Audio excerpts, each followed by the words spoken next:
Un phénomène net, indiscutable, universel est apparu entre les deux guerres, c'est la décolonisation.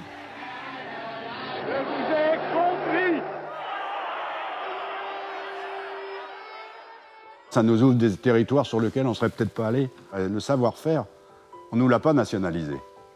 Et donc on a pu appliquer nos recettes dans d'autres pays.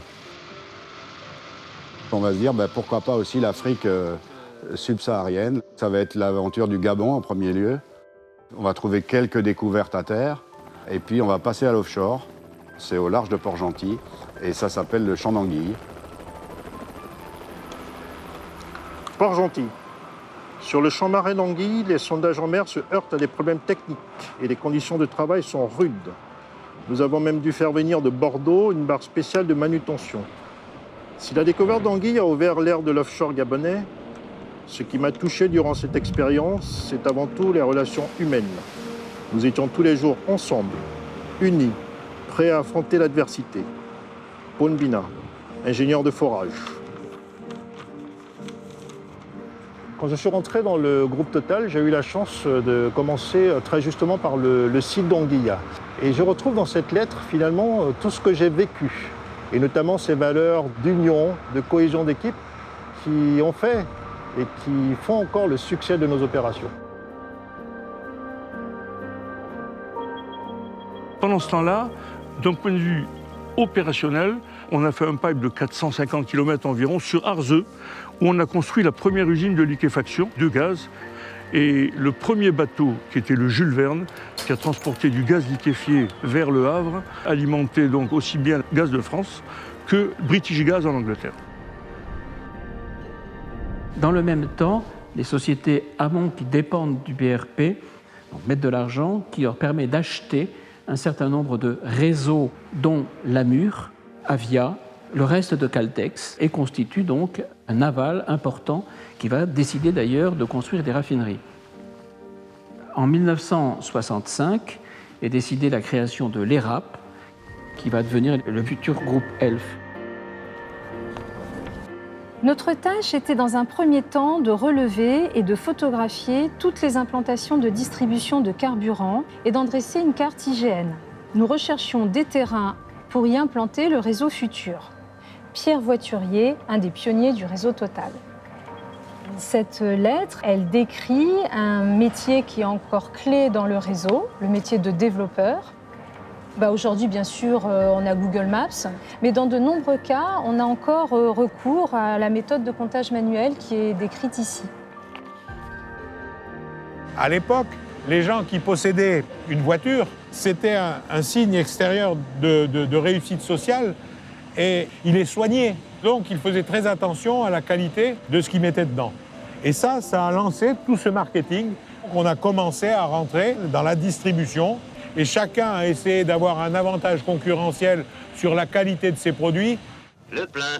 Oui, monsieur, sans retard. Et les glaces et les phares. Total, international. Les trois réseaux, Total, Fina et Elf, ont des histoires et des anciennetés extrêmement différentes. La plus ancienne est très clairement Petrofina.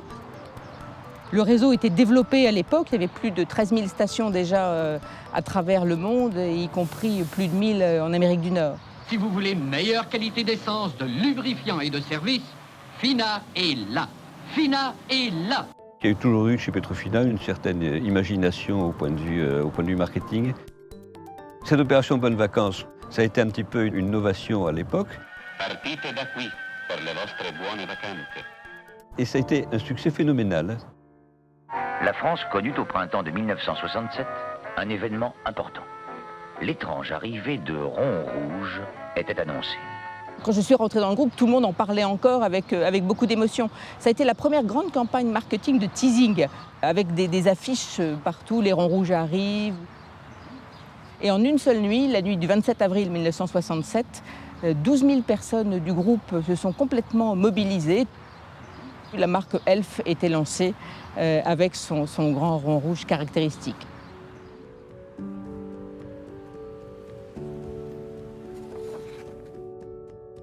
Les géologues revenaient du Moyen-Orient, repartaient en Amérique du Sud, faisaient un saut par la Chine ou la mer du Nord. Les projets étaient innombrables. Les équipes de l'exploration-production sont sur tous les fronts, sillonnant le monde pour prendre de nouveaux permis. Ça me fait vraiment penser aux aventuriers, en fait, à l'époque. Indiana Jones, les géologues, les chapeaux, leurs marteaux, et partir découvrir de nouveaux gisements.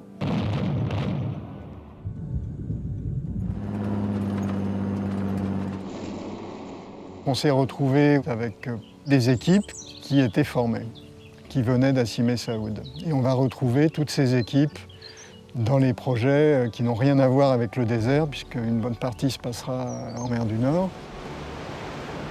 La mer du Nord, mer difficile, mais très difficile à l'époque. Par contre, on est très près des débouchés, on est très près des raffineries, on est très près des marchés, que ce soit pétrolier ou gazier. Il y a eu toute une phase d'exploration en mer du Nord, d'évaluation géologique faite par toutes les compagnies. À l'époque, Total, Elf et Aquitaine s'étaient associés. Je pense sous l'impulsion du gouvernement français, parce qu'effectivement tout le monde devinait que ça allait coûter très cher et que 3 petites compagnies feraient moins bien que 3 compagnies ensemble. Petrofina, du fait de relations qu'elle avait développées notamment avec la compagnie Philips, a pris une part importante dans ce qui va devenir les normes découvertes d'Ecofisc. Ça a été une chance extraordinaire pour Petrofina. Donc l'exploration-production de Petrofina, c'est d'abord le gisement d'Ecofisc, ensuite le gisement d'Ecofisc et enfin le gisement d'Ecofisc. Les années 60 sont en fait les années de l'expansion de Petrofina aux États-Unis par acquisition. Petrofina considérant que ses actifs aux États-Unis était un complément idéal en matière de raffinage et de pétrochimie à ses actifs européens. En 1971, il y a quelques visionnaires dans le groupe qui disent on ne peut pas continuer comme ça, et en particulier dans le domaine de la pétrochimie, si on veut être compétitif au niveau international, il faut se regrouper. On voyait apparaître en Europe de grandes sociétés chimiques qui se restructuraient par fusion, acquisition. Et donc, les 2 grandes sociétés pétrolières de l'époque, Total et Elf Aquitaine, ont décidé de joindre leurs efforts pour essayer d'avoir un impact suffisant sur les marchés et de pouvoir développer un certain nombre de nouvelles activités. D'où la création en 1971-72 d'Atochimie, qui est déjà un partenariat 50-50 entre Elf et Total. Gonfreville, Fezin, tout ça, ça faisait partie d'un même groupe, donc tout ça a pris une taille, une position déjà plus importante sur le marché européen avant de poursuivre son expansion.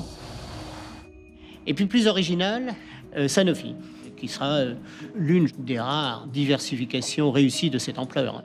Tout cela a bien fonctionné pendant un certain temps et les affaires ont commencé à se gâter, si je puis dire, en 1973, du fait de la guerre du Kippour, du fait de difficultés diverses et variées dans l'économie française et européenne. Les pays arabes qui vendent du pétrole se retrouvent demain pour décider si oui ou non ils maintiennent l'embargo pétrolier vers les États-Unis. Le premier choc pétrolier, en fait, c'est un choc qui a fait grimper les prix du pétrole et donc il y avait trop d'aléas sur le prix du brut, c'était difficile de prendre des décisions.